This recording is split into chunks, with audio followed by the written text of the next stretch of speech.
On behalf of the Northwest Mental Health Technology Transfer Center, welcome to today's webinar, Wellness versus Mental Illness, part of our Provider Wellbeing series with Alex Martin.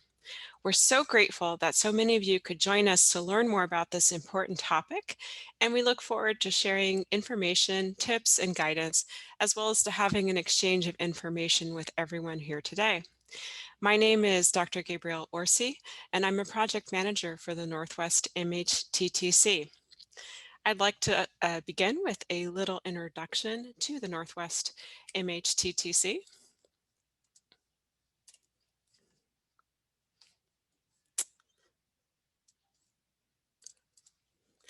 The MHTTC network is a nationwide network supported by SAMHSA, the Substance Abuse and Mental Health Services Administration. Our purpose includes disseminating and implementing evidence-based practices for mental health issues into the workforce, and the network's goals include supporting mental health-related evidence-based practices, heightening the awareness, knowledge, and skills of the workforce, fostering regional and national alliances, and providing and connecting you to free training and technical assistance. And now more about our Northwest MHTTC specifically. The Northwest MHTTC is based at the University of Washington in the Department of Psychiatry and Behavioral Sciences. We provide training and technical assistance in evidence-based practices to HHS Region 10, that's Alaska, Idaho, Oregon, and Washington State. Our area of focus is evidence-based practices for serious mental health issues such as psychosis, but we do provide training on a wide range of topics, including integrated care, diversity and equity issues, provider well-being, school mental health, peer support, and much, much more. If you're a behavioral health and primary care provider, school or social service staff, or others whose work has the potential to improve behavioral health outcomes for individuals with or at risk of developing serious mental illnesses, you are part of our target audience. Welcome. We fulfill our mission through live events like this one. We'll be recording and posting this on our website. We also offer free self-paced online courses, virtual learning communities, a resource library, a monthly newsletter, and much, much more. So next, we'd like to just say a little bit about language in this webinar. It's our intention to always be mindful of using language that promotes recovery and culturally appropriate terminology. We encourage everyone to use language that demonstrates respect for a person's dignity and worth, and language that is consistent with recovery-oriented practices and promotes treatment environments that foster respect, human dignity, and hope. And as a side note, if you do type in the chat or raise a question in the Q&A, please keep confidentiality in mind. And now for a little bit of housekeeping. We have a large audience today, so everybody is muted and isn't appearing on video. Please use the Q&A feature to ask questions about the subject matter of the presentation today. And please use the chat for technical assistance type questions, like if you're having audio video issues or other problems. We are recording this presentation, and we are going to make that recording available in a few weeks on our website, as well as the slide deck and any associated resources. We'll notify you by email when all those resources have been posted on our website. And again, we ask you to be mindful to avoid disclosing personal information about persons receiving services. We are going to offer a certificate of attendance for today's training, but there are no formal CEUs available. This training features a tool called Poll Everywhere. Our presenter is going to have a few dynamic activities for us. There are two basic ways to participate in a Poll Everywhere activity. Perhaps the easiest way is to simply open a window in your browser and visit this link, which I believe will also appear on the screen that you'll see when we're doing the activity. That link is pollev.com/NWMHTTC, like Northwest Mental Health Technology Transfer Center. Alternately, I would say the other really easy way is to text the letters NWMHTTC to the number 22333. And again, our staff will be standing by in the chat to assist you if you have difficulty engaging with these activities.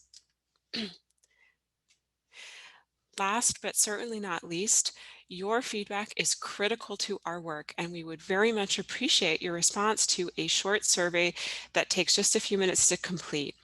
Our team is going to share that evaluation survey link with you in the chat box today, and we'll give you also an email reminder about it. We are required by SAMHSA to conduct this survey, but we sincerely appreciate your feedback, and we use it to evaluate this session and plan future sessions. Your participation and your feedback helps keep these free trainings coming. I think we've already briefly covered questions, but please put the subject matter questions in the Q&A box. And if you're not familiar with that, here's a toolbar on the screen illustrated here to help you with that. Again, our chat is being monitored by our MHTTC staff who will assist you. And please keep in mind that what you put in the chat is visible to everyone in the webinar. Standard disclaimer, I won't read it all to you, but just keep in mind that SAMHSA sponsors this work, but does not take any position on this content officially. And now it is my great pleasure to introduce today's presenter, Alex Martin, who uses she pronouns, but also they is okay.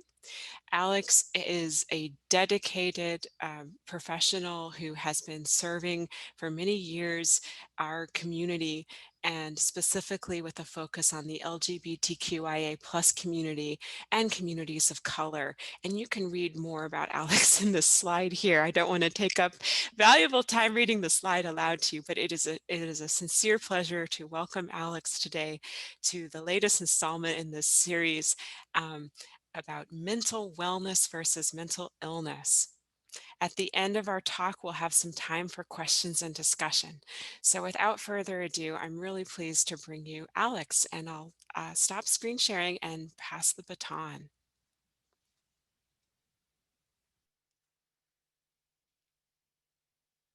Thank you, Dr. Orsi, and to the wonderful folks at Northwest MHTTC for having me and creating this time with all of us, a moment for learning, for strengthening our minds, expanding our hearts for compassion and passion in our communities, especially with each other and for each other as fellow professionals in the helping field.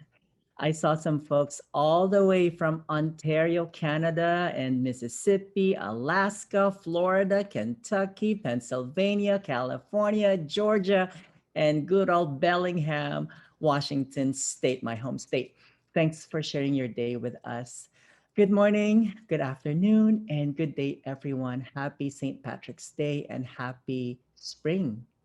My name again is Alex Martin. I primarily use she pronouns, but he and they are totally okay.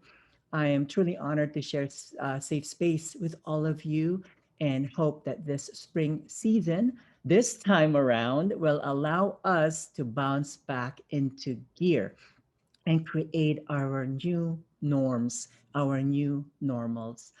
And with everyone being here on time, I'm guessing we've all updated our clocks ahead.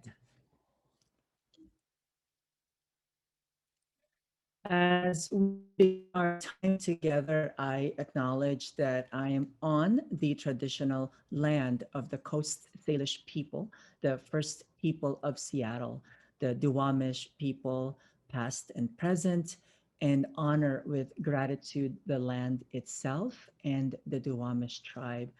I am on the unceded ancestral lands of the Duwamish people who are still here, continuing to honor and bring to light their ancient heritage. And I invite you to also honor the land you are on, its people, past and present, the land that you and your family have come to settle on and make a home. This Honor Native Land poster and other designs are available for free via usdac.us/native land. A little about me for background and context. I am a licensed social worker with a concentration in integrated health and mental health from the University of Washington and a licensed substance use disorder professional in the state of Washington. I spent almost 2 decades at Seattle Counseling Service, an LGBTQ behavioral health agency, and I recently returned to public health, Seattle and King County, where I worked on a transgender health survey and worked at various COVID centers at the beginning of the pandemic, and now work at a high intensity case management HIV clinic at Harborview Medical Center in Seattle. I also have my private practice where I provide consultation and education. Much of my work is centered on health disparities that impact marginalized groups while embracing harm reduction and acknowledging implicit bias. As a proud genderqueer and immigrant from the Philippines, I intend to share my professional and personal experiences with the hope of bringing diverse perspectives into an often cisgender, heteronormative, white, and male dominated arena. Today's webinar goal is to identify stigma and stereotype of mental illness, and second, to adopt a mental wellness perspective that promotes positivity into practice. If you've been with me for the past couple of webinars, we've included a mindful grounding activity centered on breathing and body awareness. It is an intentional activity to introduce this into our professional practice and hopefully into our personal spaces. At every webinar, I will guide us in a short activity to normalize incorporating this into events like a webinar, including therapeutic time with our clients and patients, and even hopefully in staff meetings. I would personally be so delighted if you're able to add this into your personal routine. Even just a few moments and a few minutes can do wonders.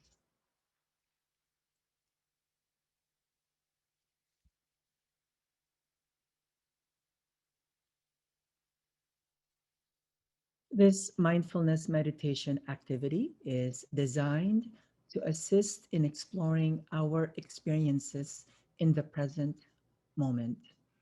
It is focused on quieting the mind while deepening awareness of the mind body spirit connection. Let's begin. Before you enter into this mindfulness practice, find yourself in a comfortable seated position. Place both feet on the floor. Gently move your body to increase your comfort. Once you find that sweet spot, take a deep breath and long but relaxed exhale with closed eyes or a soft gaze. Let gravity pull the body towards the ground. Take another deep breath and exhale with a soft as you become one in this moment. Inhale, soft exhale.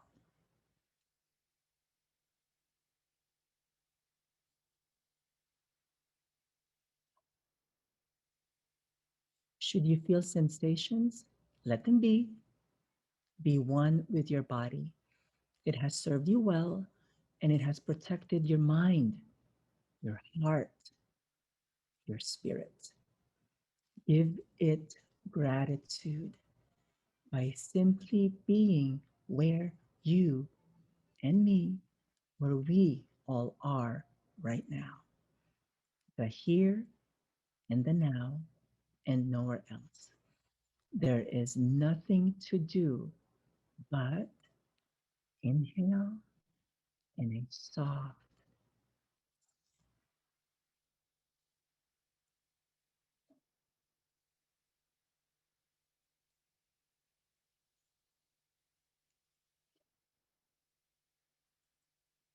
continue to follow my voice and know that you are amazing. Acknowledge and accept this by embracing your belly gently and lovingly. Listen to your heartbeat.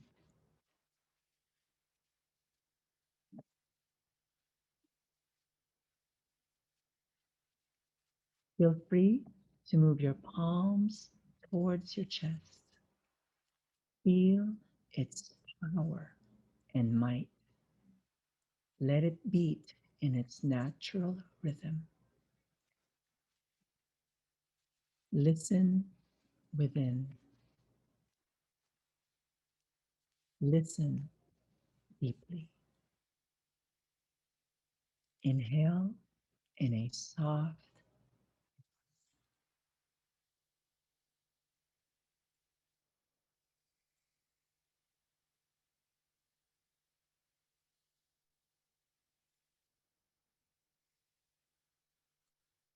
gently move your palms, hands, and fingers towards your head, imagining holding your crown befitting your majestic self. Remember, you are royalty. Slowly shift your arms above you, stretch it towards the sky, a sky unlimited in potential and endless in possibilities, just like you.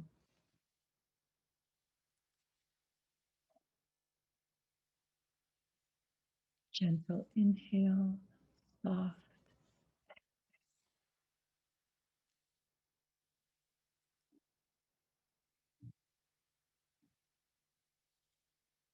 As we complete this short practice, gently open your eyes and begin to connect with your environment.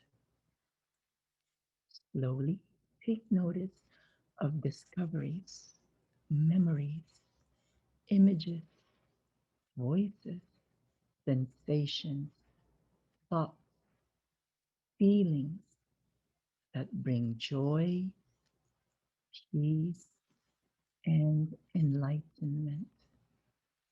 Perhaps a smile. Remember them.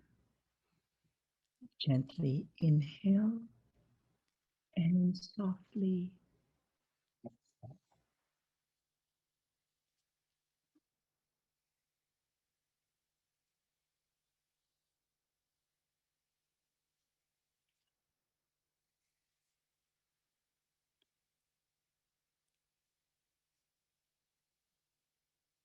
In a few moments, let's come back together.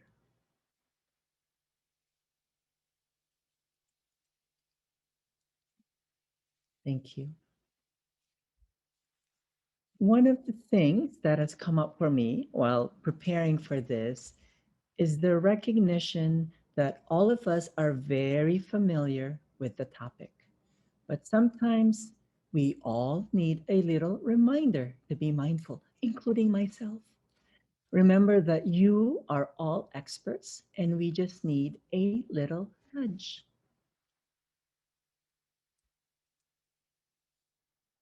which means I'd like to hear from all of you experts out there right now, from Bellingham, Washington, all the way to Ontario, Canada. We're going to do another round of audience participation with a poll.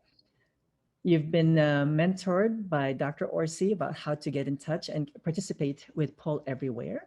You will see also a link in the chat box that you can click on to participate in the word cloud poll so you can answer the question, what word or words pop up when you hear the phrase mental health.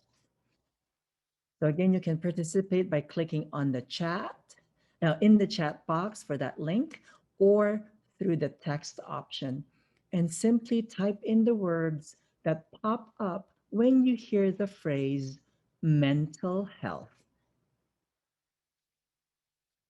Now let's see what kind of cloud formations we have today. We'll give it a few moments.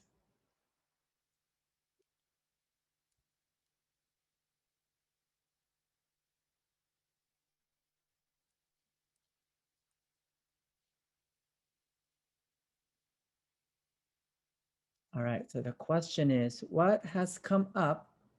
Oh my goodness. All right, so we're seeing the big one here. The big one is wellness,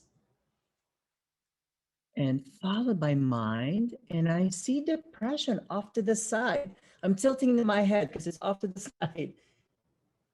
But the number one is wellness, but really followed by depression.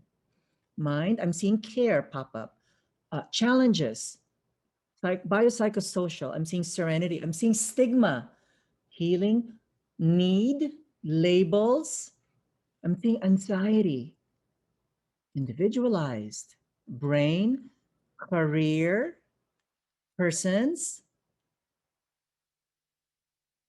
and still number one is wellness.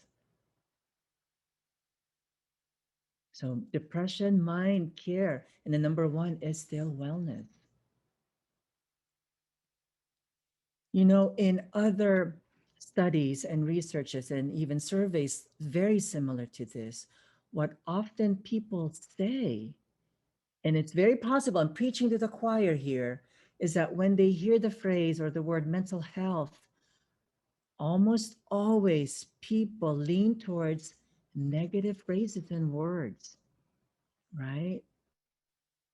Oh, and it keeps popping, it keeps shifting and changing. This is so beautiful to watch. But the number one, and I'm so happy that it is in fact wellness that is number one right there. By the way, if you're curious, the photo in the background is the campus at the University of Washington. Every spring, the cherry blossoms blossom. And if you're near the area, you know, with safe social distancing, I hope you get to enjoy it. All right. So, what is mental health as far as experts are concerned? So, according to mentalhealth.gov, mental health includes our emotional, psychological, and social well being. And I saw somebody type that all in. It affects how we think, how we feel, how we act. And it also helps determine how we handle stress, how we relate to others, and make choices. Mental health is important at every stage of life, from childhood and adolescence through adulthood. Mental health problems are common, but help is available. This is what it says on the website. People with mental health problems can get better, and many recover completely. That's on the website at mentalhealth.gov. According to the World Health Organization, mental health is a state of well being in which an individual realizes their own abilities and how they can cope with the normal stresses of life, work productively, and are able to make a contribution to their community. Mental health is fundamental in our collective and individual ability as humans, the way we think, the way we emote, the way we interact with each other, earn a living, and enjoy life. Now, lastly, according to the Centers for Disease Control and Prevention, or CDC, I'm sure you've been hearing all about them. Mental health includes our emotional, psychological, and social well being. It affects how we think, how we feel, and act. It also helps determine how we handle stress, relate to others, and make healthy choices again. So, as you can see, it There's a lot of overlap. Now, what's mental health culture like in other parts of the globe, you might ask? Well, in my motherland of the Philippines, there are actually three tiers in the healthcare system, simply the primary, the secondary, and the tertiary. The primary healthcare tier serves as a patient's first point of contact with a health professional who can provide outpatient medical care. But now, if the provider, the primary provider, cannot address the problem, then the patient is referred to a mental health care specialist, which will include a psychologist or a psychiatrist. Now, most are in private practice, but some do work in government institutions. In tertiary healthcare, patients are referred to institutions if the needs cannot be provided for by the specialist. Now, many of us are in North America based on the geographic location of our webinar this morning.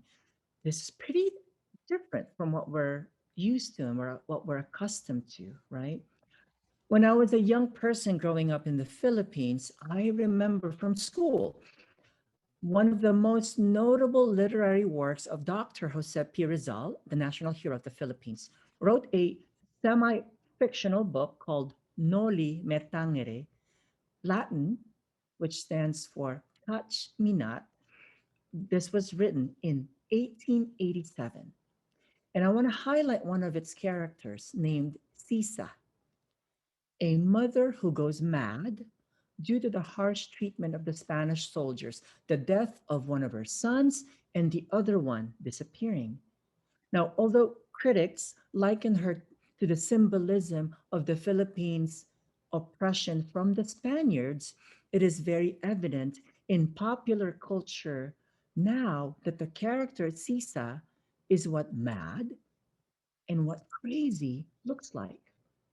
In theater and in cinema, she is often portrayed as unkempt, dirty, with unruly long hair, muddy clothes, wide eyed screaming as she calls out for her sons in the middle of the streets of Manila.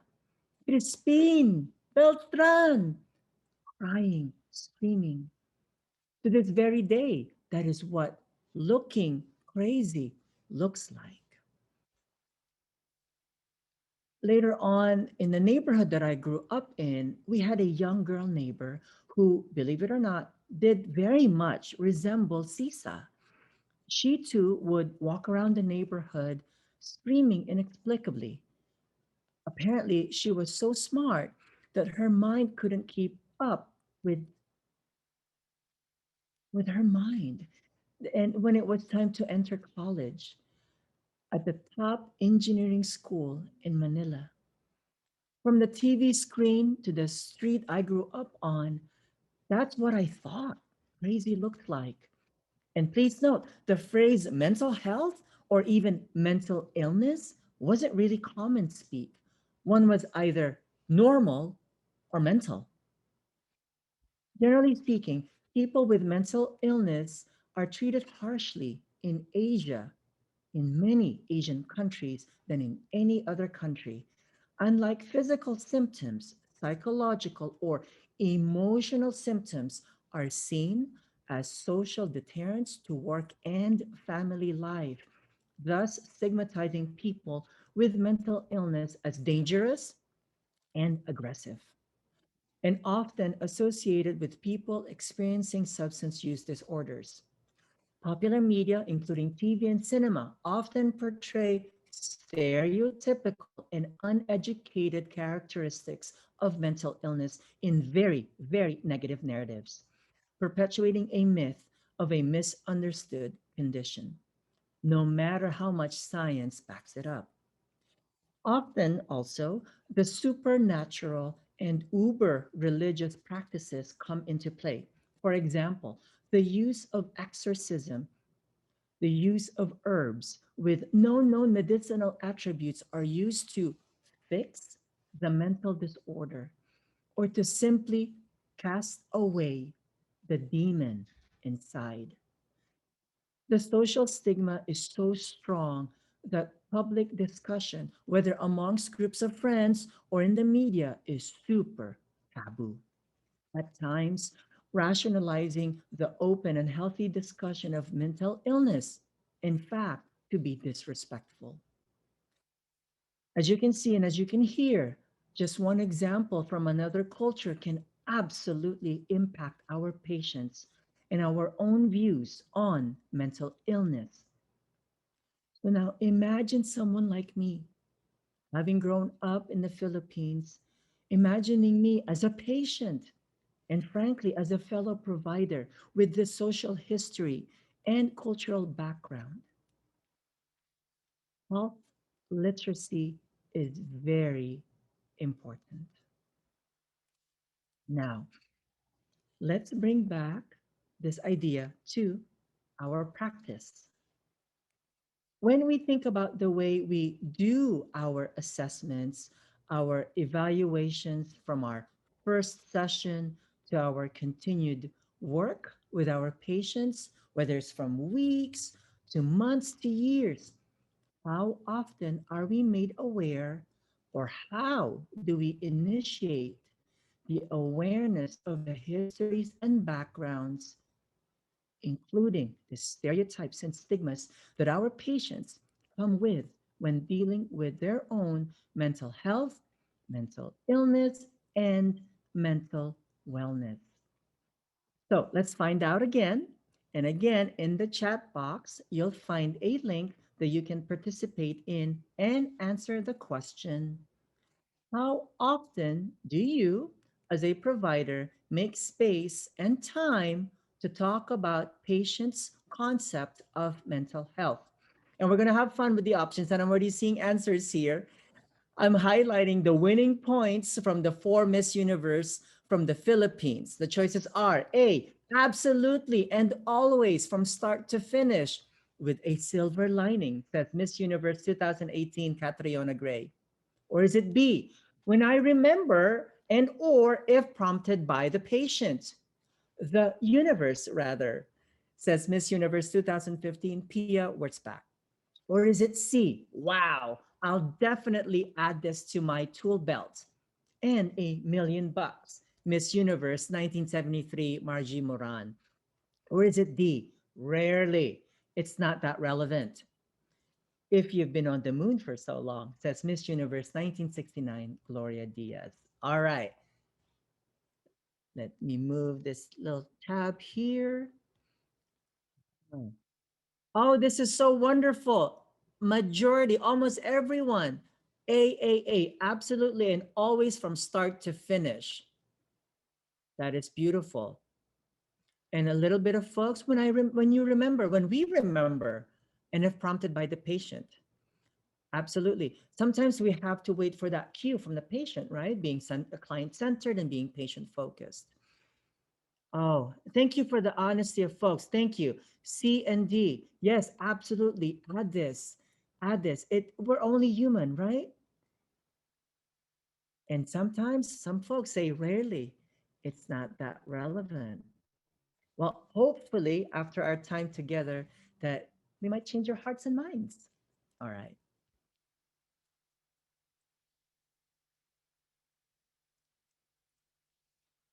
So you see, when we do not address how social stigma of mental wellness and illness presents itself in therapy with patients, it can absolutely negatively impact our own professional and overall well being. We either bring home this negativity to work or vice versa, bringing home the stress from work to home. All right, let's do some redefinitions. Our mental state redefined. Well, AmericanMentalWellness.org defines mental wellness or mental health the same way the World Health Organization, or WHO, does. Again, it's a state of well being in which the individual realizes his or her own abilities, can cope with the normal stresses of life, can work productively and fruitfully, and is able to make a contribution to his or her or their community. And according to mental health is our emotional, psychological, and social well being. It affects how we think, feel, and act, and it helps us manage stress and relationships. As you all know, mental health is critical at every stage of life, once again, from childhood all the way through adulthood.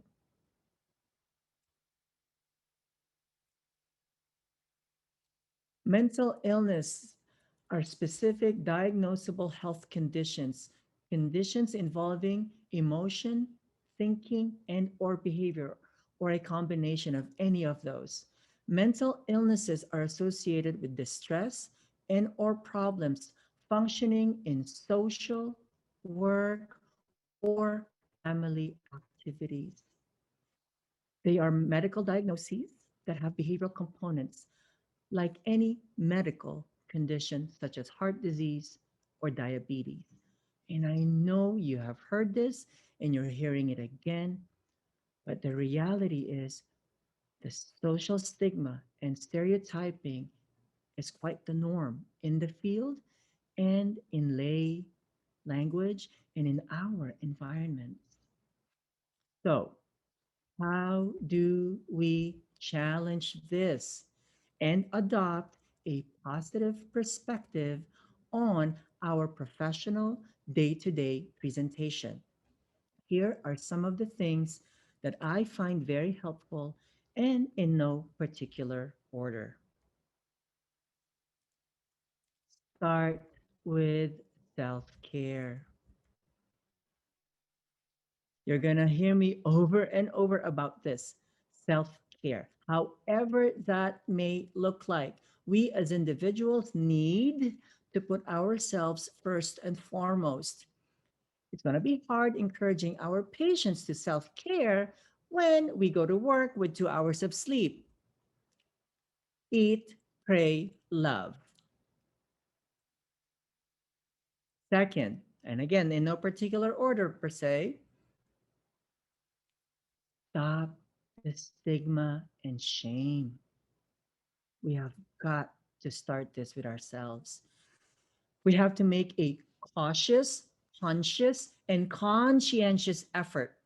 I'll repeat, we have to make a cautious, careful consideration, a conscious, an awareness, and a conscientious, a desire to do well effort to end the social stigma and self shame of decades and centuries of inaccurate portrayals of mental illness and addiction.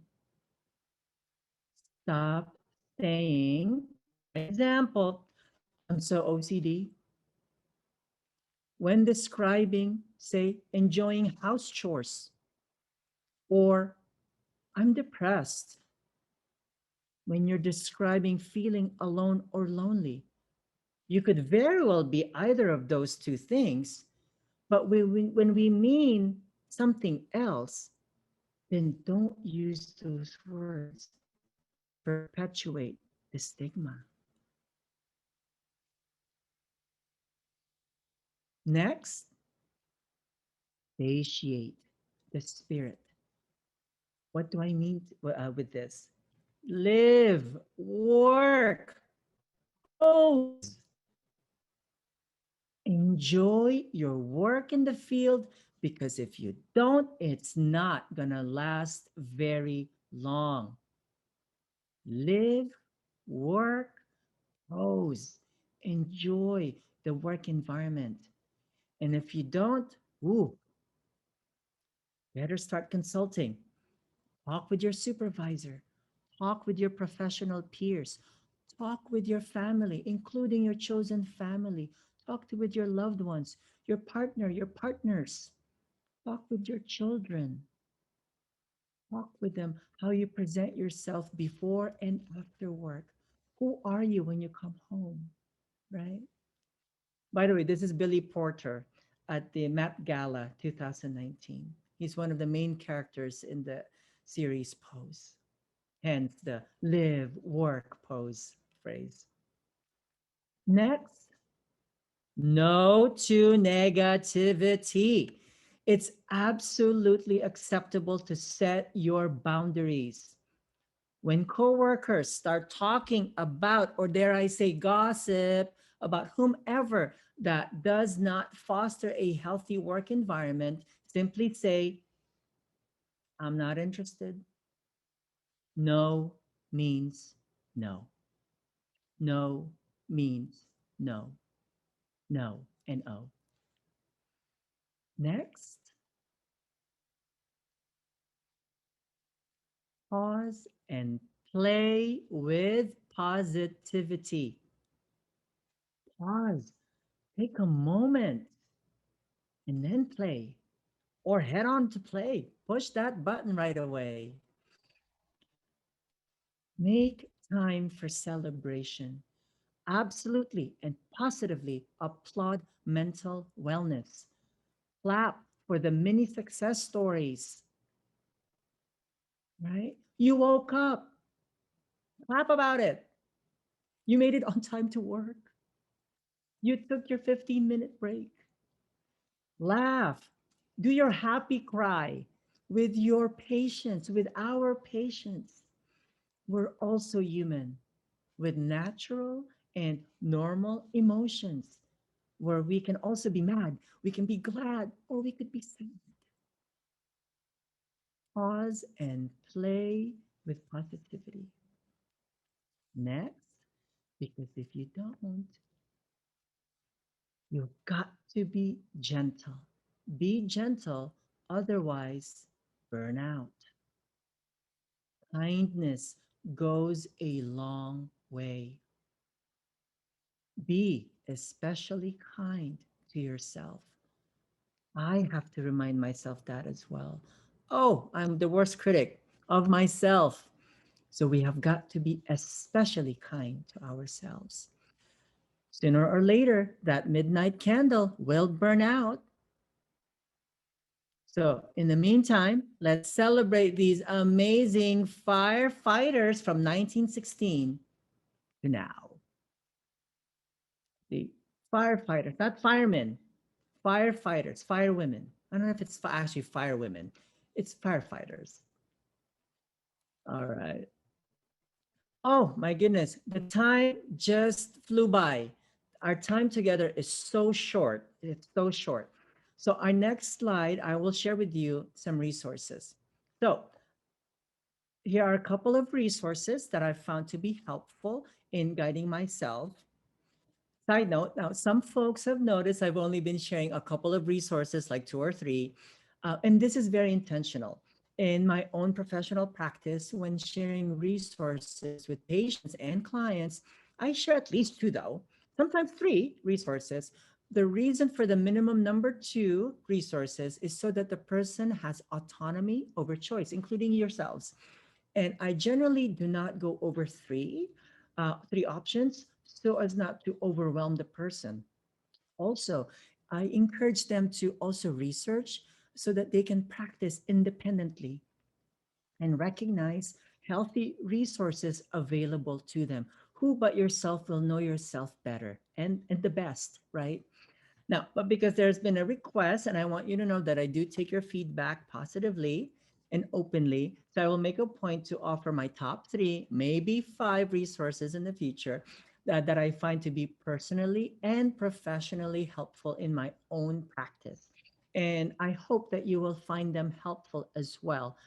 And of course, I encourage you to research on your own and thinking about yourselves, what's important to you and what matters to you, thinking about your culture, your background, right? The influences, the implicit biases that may rise, and identify local resources as well. Sometimes you just need to turn your head and the resources are right there, right on your shoulder. and perhaps even from people you know in your community, your peers, your friends. All right, so here they are. Number one is the native land again for your posters if you need to research that. Yes, there is a big difference between mental health and mental illness by McLean Hospital. It is a Harvard Medical School affiliate, and there's the link, and we will share that as well in the chat box. Creating a healthier life, a step by step guide to wellness. This is only 22 pages. It's a quick read. None of these hopefully should feel too overwhelming. All right. And this is, again, SAMHSA is the Substance Abuse and Mental Health Services Administration. And the link is right there. And lastly, for this webinar, stigma, prejudice, and discrimination against people with mental illness. This is by our friends at the American Psychiatric Association.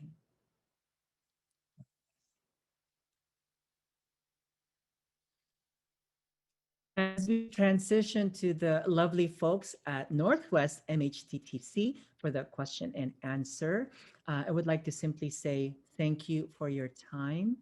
And salamat po. I recognize that the time that we have together is so short that we're really just scratching the surface.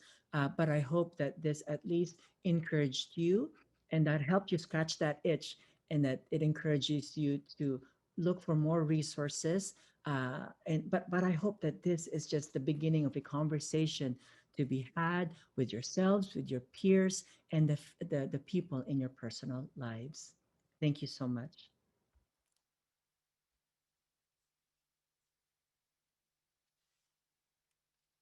And back to you, Dr. Orsi at Northwest MHTTC. Wonderful. Well, thank you so very much, Alex. It's time to open the floor to any questions we may have.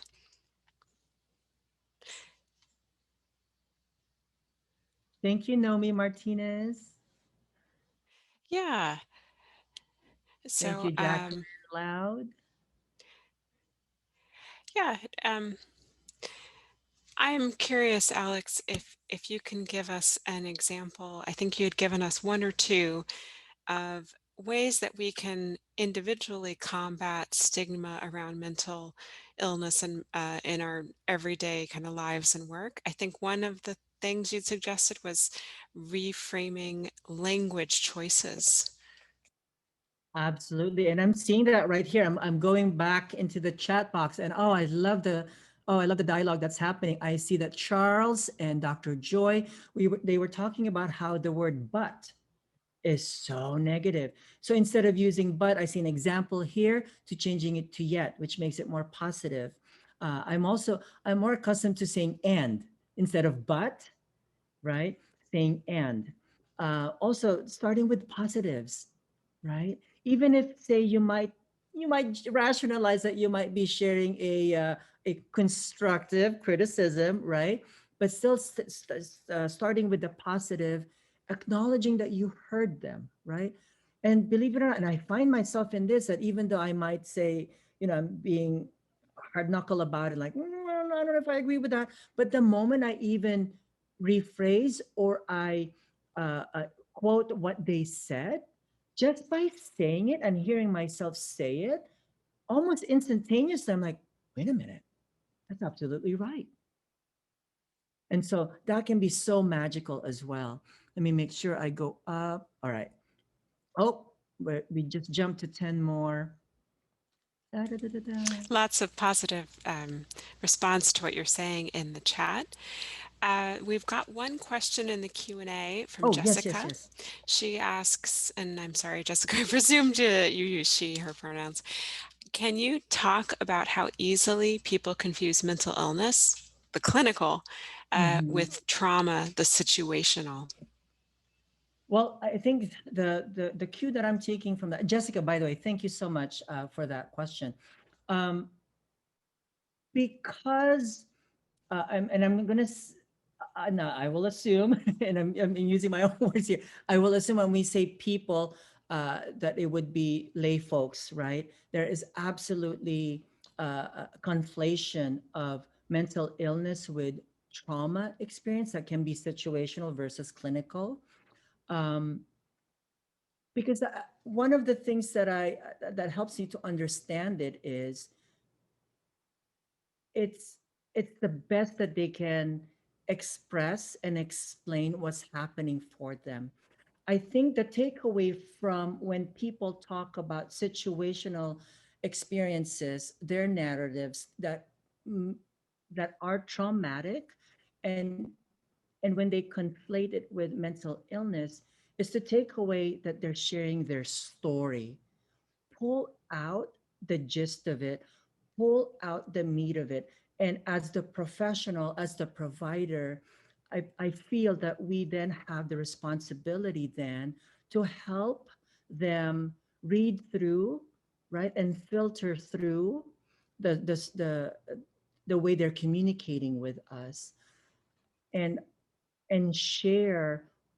And then that would be a learning moment as well, because then we're helping them recognize how moments like this can be so normalized, right? Talking about mental illness, which is clinical, and conflating it with their situation that can be traumatic, right? So that's an opportunity then to educate our patients, or even people, I suppose, in general, uh, and using that as a learning opportunity. I would see it that way. But again, I think it's just the way folks communicate. It's what people know, right? It's the way they story tell. I can also liken this to, I've had a handful of patients who, the way for them to get to point A to point B is actually to go through all the entire alphabet, right? And when you're the listener, you have the ability to listen and, intently and objectively as well. We have that role and responsibility to help them, guide them in how they're processing.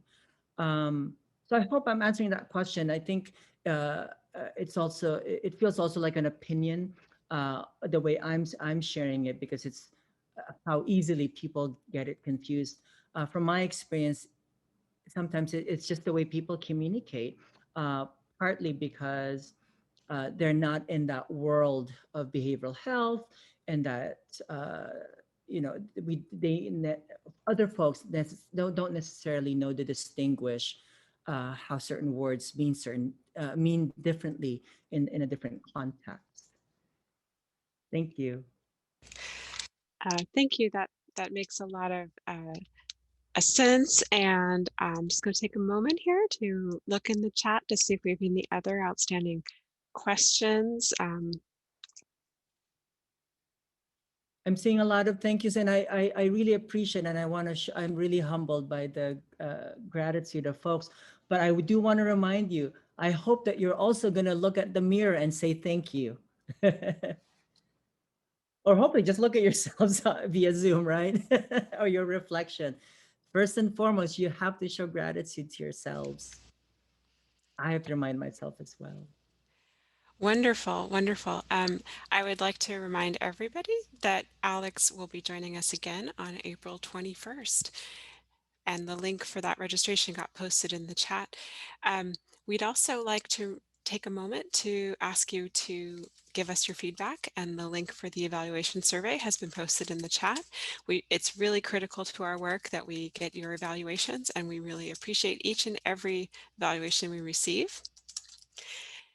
You can connect with us and stay current on what we're offering next by visiting our website, subscribing to our newsletter, or following us on social media. We are on both Facebook and Twitter.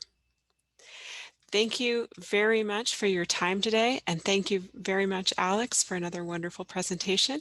We hope to see you all again for our next installment with Alex on April 21st. Thank you, everyone. I hope you take advantage of the last 5 minutes to self-care. Yes, yes. We've got extra 5 minutes. Please take advantage of it.